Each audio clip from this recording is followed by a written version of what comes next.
বিশ্বাস করেন আমাদের যে সকালবেলা টয়লেট হয় না, ওয়াশরুমে যান টয়লেট করেন, আলী ইবনে আবি তালেব রাদিয়াল্লাহু আনহু এরকম বাথরুম থেকে বের হয়ে পেটে হাত দিয়ে বলতেন, মানুষ যদি জানতো এই যে শুধু ক্লিয়ার করে টয়লেট হওয়াটা কত বড় নেয়ামত আল্লাহ পাকের, তাহলেও সারা জীবন সেজদায় পড়ে থাকতো।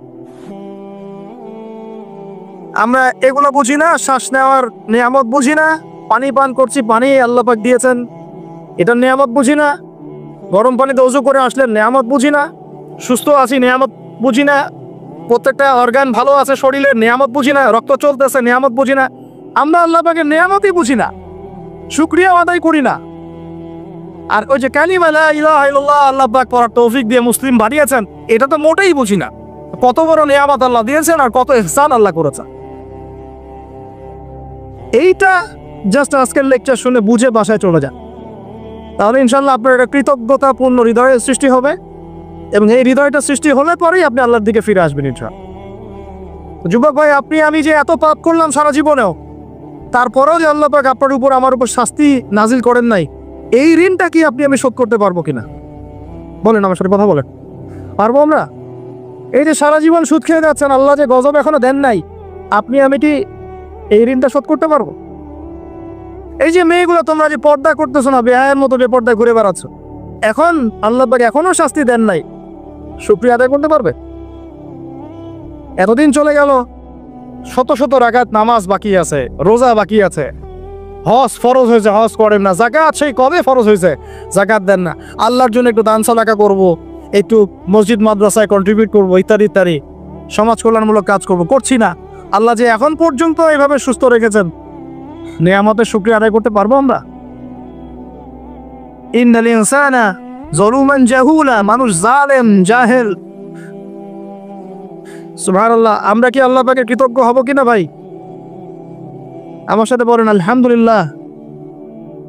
আলহামদুলিল্লাহ আদাদা খালকিহি ওয়া রিদা নাফসিহি ওয়া জিনাতা আরশিহি ওয়া মিদাদা কালিমাতিহি কামা ইয়ানবাগি লিজালালি ওয়াজহিক ওয়া আযীমি সুলতানিকা ইয়া রাব্বাল আলামিন।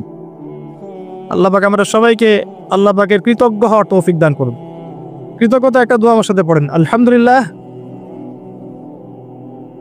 হামদান কাসীরান তাইয়িবান মুবারাকান ফি, আলহামদুলিল্লাহ কামা ইয়ানবাগি লিজালালি ওয়াজহিক ওয়া আযীমি সুলতানিক আল্লাহুম্মা সাল্লি আলা মুহাম্মাদ ওয়া সাল্লাম।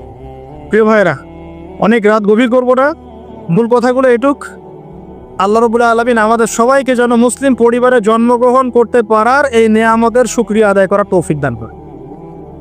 শুকরিয়া আদায় করবো কিভাবে ভাই? 5 ওয়াক্ত নামাজ দিয়ে শুরু করতে হবে। নামাজ নাই ইসলাম নাই, নামাজ নাই ইসলাম নাই। নামাজ না পড়ে 14 বার জানাজার নামাজ পড়ালেও সে ব্যক্তি জান্নাতে যেতে পারবে না। বেনামাজি ব্যক্তি, হাদিসের পরিভাষা তাকে কাফের বলা হচ্ছে। কি বলা হচ্ছে? তাহলে আমরা কি করব? তওবা করে ফিরে এসে কাজা আদায় করার চেষ্টা করবো ইনশাআল্লাহ। এখন থেকে যেন কোনো নামাজ কাজা না হয় এবং ছুটে না যায়, আল্লাহ পাক যেন সেভাবে নামাজ পড়ার তৌফিক দান করেন। এবং নামাজ 4G 3G 5G হবে না, নামাজ ধীর স্থিরভাবে হবে, প্রত্যেকটা বিষয় উপলব্ধি করে সালাত আদায় করবো ইনশাআল্লাহ। আর নামাজের মধ্যে আমরা যা পড়ি এর অর্থগুলো বোঝার চেষ্টা করবো ইনশাআল্লাহ। ঠিক আছে ভাই? নামাজ দিয়ে শুরু হবে, দেন তালাবুল ইলম, ইলম অর্জন করবেন। এই ইলম নিয়ে কথা বলে শেষ করে দিব। ইলম অর্জন করবেন কি না? ইলম অর্জন করা মুস্তাহাব না নফল না সুন্নাহ? নবী সাল্লাল্লাহু আলাইহি ওয়াসাল্লাম বলেছেন, তালাবুল ইলমি ফরিদাতুন আলা কুল্লি মুসলিম। প্রত্যেক মুসলমানের উপরে দ্বীনের জ্ঞান অর্জন করাটা ভাই কি? ফরজ। তাহলে আমরা জ্ঞান অর্জন করবো তো ইনশাআল্লাহ। ডক্টর হতে বাধা নাই, ইঞ্জিনিয়ার হতে বাধা নাই, রাজনৈতিক নেতা হতেও কোনো বাধা নাই, অর্থনীতিবিদ হতে কোনো বাধা নাই, কিন্তু কোরআন সুন্নাহর শিক্ষা বিবর্জিত করে নয়। কোরআন সুন্নাহর শিক্ষাকে বুকে ধারণ করেই একদম ছোটবেলা থেকেই কোরআন শিখতে হবে। আল্লাহ পাক তৌফিক দান করুন। আর কোরআন শিখতে হবে মানে শুধু এটা নয় যে বিশুদ্ধ করে খালি তিলাওয়াত শিখবো, এতটুকু যথেষ্ট নয়। এতটুকু যথেষ্ট নয় আপনার জন্য। এই অর্থটাকে বোঝার চেষ্টা করতে হবে। আল্লাহ পাক তৌফিক দান করুন, আমিন। আরবি ভাষাটা শেখার চেষ্টা করেন, আরবি ব্যাকরণটাকে শেখার চেষ্টা করেন, ওলামায়ে কেরামদের সাথে সম্পর্ক রাখেন, মাদ্রাসায় একটু সময় দেন, প্রয়োজনে একটু ব্যাচ আকারে পড়েন, অনলাইন অফলাইনে অনেক কোর্স হয়, এগুলো করেন। অ্যাটলিস্ট কোরআন বোঝার জন্যে যতটুকু আরবি দরকার, যতটুকু ভাষা জ্ঞান দরকার, ব্যাকরণ দরকার, এইটুকু অর্জন করেন। আমি আপনাকে মুফতি মুহাদ্দিস হতে বলছি না। পারবেন কিনা ভাই? পারা যাবে তো ইনশাআল্লাহ। আল্লাহ পাক তৌফিক ইনায়াত করুন বলি আমিন। কোরআনের ভাষার ভিতরে ঢুকতে না পারলে ভাই আপনি কোরআনের স্বাদ অনুভব করতে পারবেন, স্বাদ অনুভব করতে পারবেন না। আল্লাহ বলছেন লাউ আনজালনা হাযাল কুরআন আলা জাবাল লারাআইতাহু খাশিআন মুতাসাদ্দিআন মিন খাশিয়াতিন। কোরআনকে তোমার সিনায় নাজিল না করে পাহাড়ে নাজিল করলে পাহাড় আল্লাহর ভয়ে নতজানু হয়ে যেত, থরথর করে কাঁপতো। তো সেই কোরআন আমরা তেলাওয়াত করে কখনো চোখ দিয়ে পানি বের হয় না? হয় না? বের হয় না? হয় না? কখন হয় না? কারণ কোরআন পড়েও আমরা উপলব্ধি করতে পারি না, অর্থ জানি না। কোরআন পড়েও অর্থ বুঝি না বলেই কখনো চোখ দিয়ে পানি বের হচ্ছে না। দোয়াগুলো করছি অর্থ বুঝি না বলেই দোয়ার মধ্যে স্বাদ আসে না, সেই নূর পাই না, সেই মারিফত অর্জিত হয় না। আর আস্তে আস্তে এই শিক্ষাগুলো থেকে আমাদেরকে সরিয়ে দেওয়া হচ্ছে। ব্যক্তিগত উদ্যোগে হোক, যেভাবে হোক, আপনাকে কোরআন শিখতেই হবে। এই তাগাদা আপনার, এই ফিকির আপনার। ইনশাআল্লাহ ফিকির আপনি করেন, রাস্তা আল্লাহ দেখাবেন ইনশাআল্লাহ। আল্লাহ পাক তৌফিক দান করুন।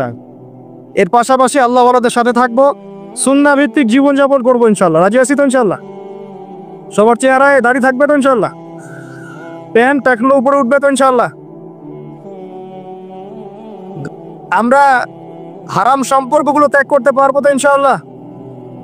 হালাল সম্পর্কে থাকবো তো ইনশাআল্লাহ? হালাল রিজিক খাবো তো ইনশাআল্লাহ?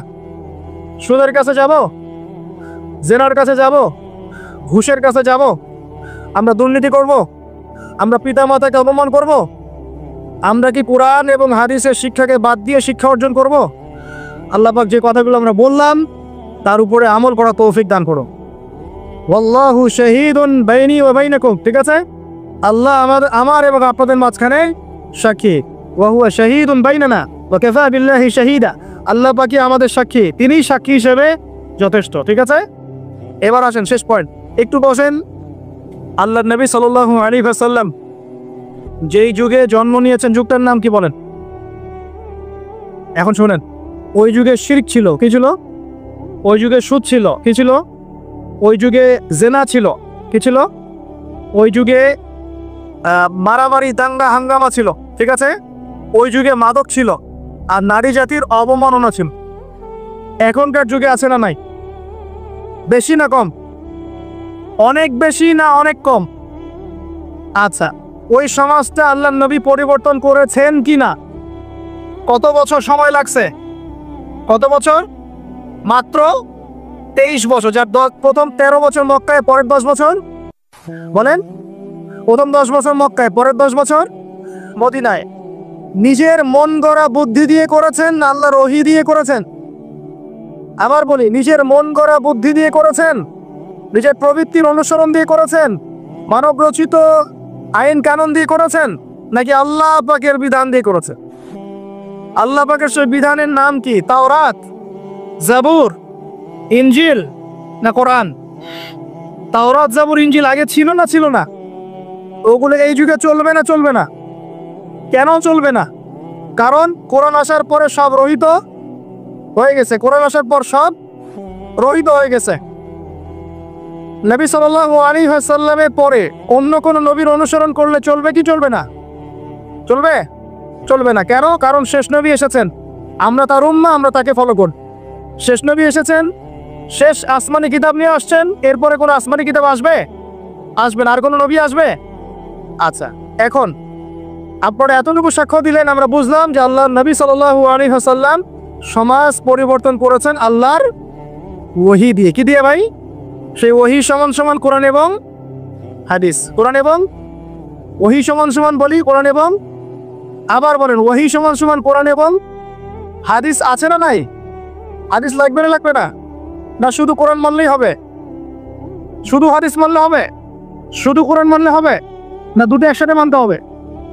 আচ্ছা, এবার আসেন, নবী সাল্লাল্লাহু আলাইহি ওয়াসাল্লাম কোরআন এবং হাদিস দিয়ে প্রথমে সাহাবীদেরকে শিখিয়েছেন না শেখান নাই? জ্ঞান শিখিয়েছেন কিনা? প্রথম ওহী কি বিষয় এসেছিল? নামাজ, যাকাত, পর্দা, জিহাদ নাকি জ্ঞান শিক্ষা? প্রথম ওহী কোনটা? ইকরা বিসমি রাব্বিকাল্লাযী। তাহলে প্রথম ওহী কি কেন্দ্রিক? রাজনীতি কেন্দ্রিক, অর্থনীতি কেন্দ্রিক, না শিক্ষা কেন্দ্রিক? তাহলে প্রথম ওহী হচ্ছে শিক্ষা কেন্দ্রিক। ইকরা বিসমি রাব্বিকাল্লাযী, পড়ুন আপনার রবের নামে যিনি আপনাকে সৃষ্টি করেছেন। মানে পড়ুন আপনার রবের নামে যিনি আপনাকে, তার মানে শিক্ষা কাকে বলে? শিক্ষা তাকে বলে যা আমাকে রব চেনাবে। আবার বলেন, শিক্ষা কাকে বলে? যা আমাকে রব্বিকাল্লাযী খালাক, ইকরা বিসমি রব্বিকাল্লাযী খালাক, পড়ুন আপনার সেই রবের নামে যিনি আপনাকে সৃষ্টি করেছেন। তাহলে